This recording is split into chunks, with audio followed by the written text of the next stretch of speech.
Hello friends, good morning. आपके अपनी YouTube channel success study circle में मैं योगेंद्र एक बार फिर हार्दिक स्वागत करता हूं।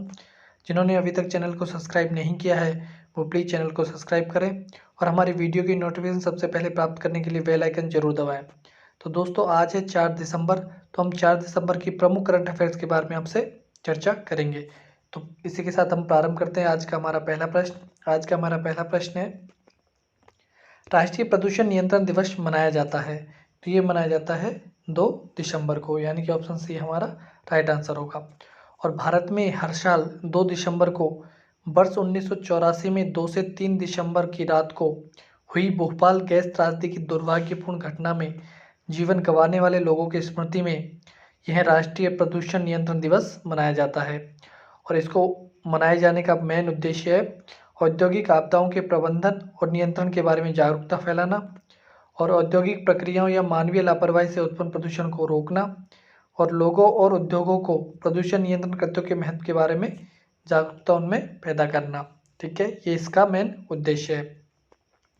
तो हम जब दिवसों की बात आई है तो इससे पहले जितने भी दिवस है दिसंबर के जो हमने पढ़े हैं उनके बारे में भी एक बार रिवीजन कर लेते हैं। तो जो 1 दिसंबर को हमने मनाया था वो मनाया था विश्व एड्स दिवस, और 1 दिसंबर को ही बीएसएफ स्थापना दिवस भी। ठीक है, तो 1 दिसंबर को 2 दिवस आते हैं, कौन कौन से?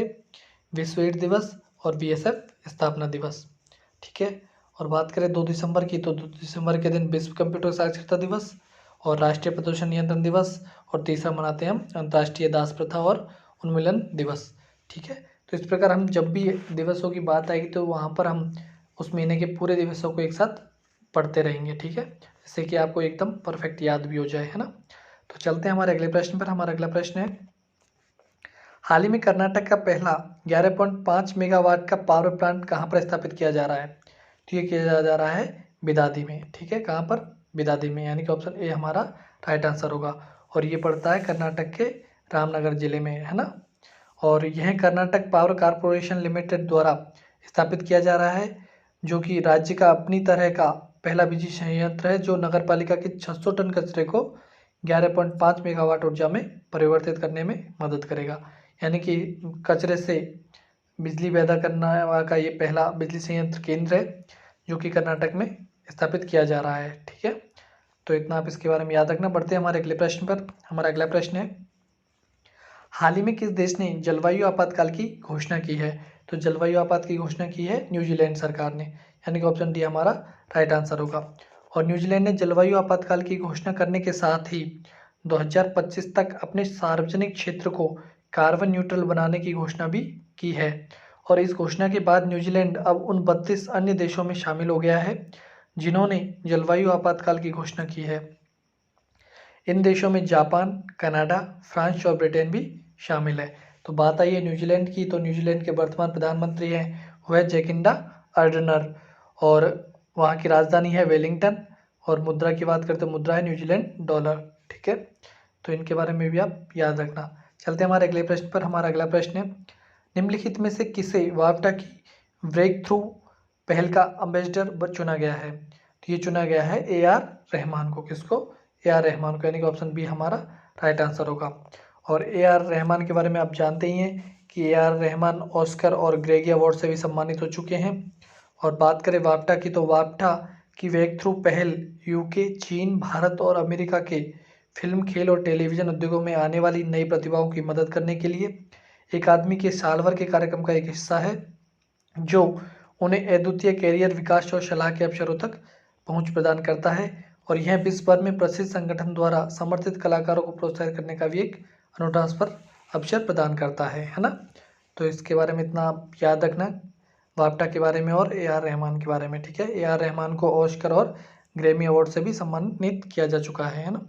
चलते हमारे अगले प्रश्न पर। हमारा अगला प्रश्न है, भारतीय नौसेना ने 1 दिसंबर 2020 को किस जगह से ब्रह्मोस सुपरसोनिक क्रूज मिसाइल के जहाज रोधी संस्करण का सफल परीक्षण किया है? तो ये क्या है? अंडमान और निकोबार द्वीप समूह से, यानी कि ऑप्शन डी हमारा राइट आंसर होगा। और यह परीक्षण भारतीय नौसेना द्वारा किया जा रहा है और परीक्षण के भाग के रूप में आयोजित किया गया था। और DRDO द्वारा विकसित BrahMos supersonic cruise missile 300 kilometre की रेंज से भारतीय नौसेना के INS रणविजय से लॉन्च की गई है। ठीक है, इतना आप इसके बारे में याद रखना, ठीक है। तो बढ़ते हैं हमारे अगले प्रश्न पर। हमारा अगला प्रश्न है, हाल ही में जारी यूएस एयर क्वालिटी इंडेक्स में किस शहर को दुनिया के सबसे प्रदूषित शहर का दर्जा दिया गया है? तो सबसे प्रदूषित शहर का दर्जा दिया गया है लाहौर को, यानी कि लाहौर को। ऑप्शन ए हमारा राइट आंसर होगा, यानी लाहौर पड़ता है पाकिस्तान में, ठीक है। और इसमें दूसरा स्थान पर है दिल्ली, ठीक है। हमारा दिल्ली है जो दूसरे स्थान पर है प्रदूषित शहरों में, और तीसरा स्थान पर है काठमांडू, ठीक है। काठमांडू ने तीसरा स्थान प्राप्त किया है, ठीक है। और जो ये रैंकिंग है वो वायु गुणवत्ता सूचकांक अमेरिकी पर्यावरण संरक्षण एजेंसी द्वारा जारी की जाती है। तो ये भी ध्यान रखना, ये कौन जारी करता है? ये जारी करता है वायु गुणवत्ता सूचकांक अमेरिकी पर्यावरण संरक्षण एजेंसी, है ना। चलते हमारे अगले प्रश्न पर। हमारा अगला प्रश्न है, मेघालय विद्युत वितरण क्षेत्र सुधार परियोजना के लिए हाल ही में किस संस्थान ने 132.8 मिलियन डॉलर का ऋण मंजूर किया है? तो ये किया है एशियाई विकास बैंक ने, यानी कि ऑप्शन सी हमारा राइट आंसर होगा।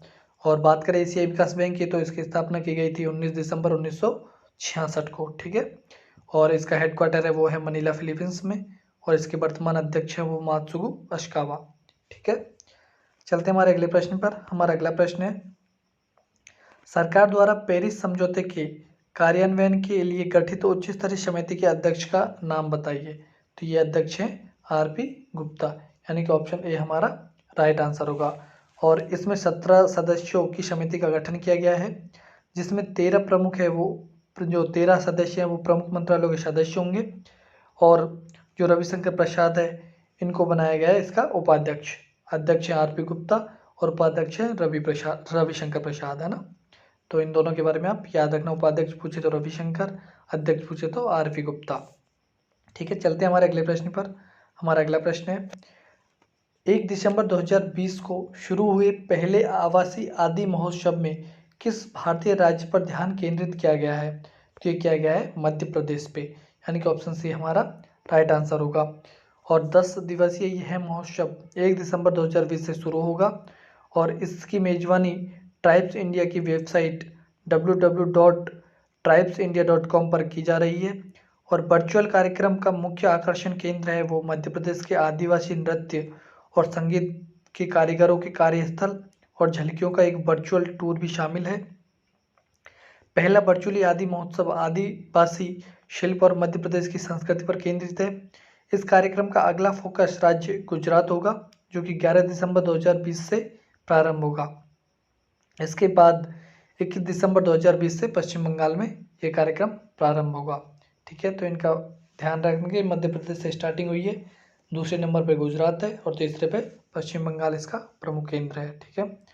चलते हैं हमारे अगले प्रश्न पर। हमारा अगला प्रश्न है, वनडे क्रिकेट में 12,000 रन बनाने वाले खिलाड़ी बन गए हैं वो हैं विराट कोहली, और ये सबसे तेज बनाने का रिकॉर्ड भी इन्होंने दर्ज किया है, यानी कि ऑप्शन बी हमारा राइट आंसर है इसमें विराट कोहली। तो 22,000 भी उन्होंने सबसे तेज रन बनाए थे, और अब 12,000 रन भी सबसे तेज बनाने वाले विराट कोहली बन गए हैं। और इन्होंने रिकॉर्ड तोड़ा किसका? सचिन तेंदुलकर का, यानी दोनों रिकॉर्ड ही सचिन तेंदुलकर के थे जो इन्होंने तोड़ा है, ठीक है। और इन्होंने ये मुकाम 242वीं पारी में प्राप्त किया है। कौन सी पारी में? 242 में। जबकि जो सचिन तेंदुलकर है उन्होंने 300 पारियों में रिकॉर्ड बना रखा था, है ना। तो विराट ने 242 में ये बनाकर इनका रिकॉर्ड तोड़ दिया है, ठीक है। तो एक बार हम जो हमारे कल के प्रश्न थे उनका रिवीजन कर लेते हैं फटाक से, जितने 5 क्वेश्चन हैं उनका जल्दी से रिवीजन करेंगे। हाल ही में बाटा ने नई वैश्विक मुख्य कार्यकारी अधिकारी के रूप में किसे चुना है?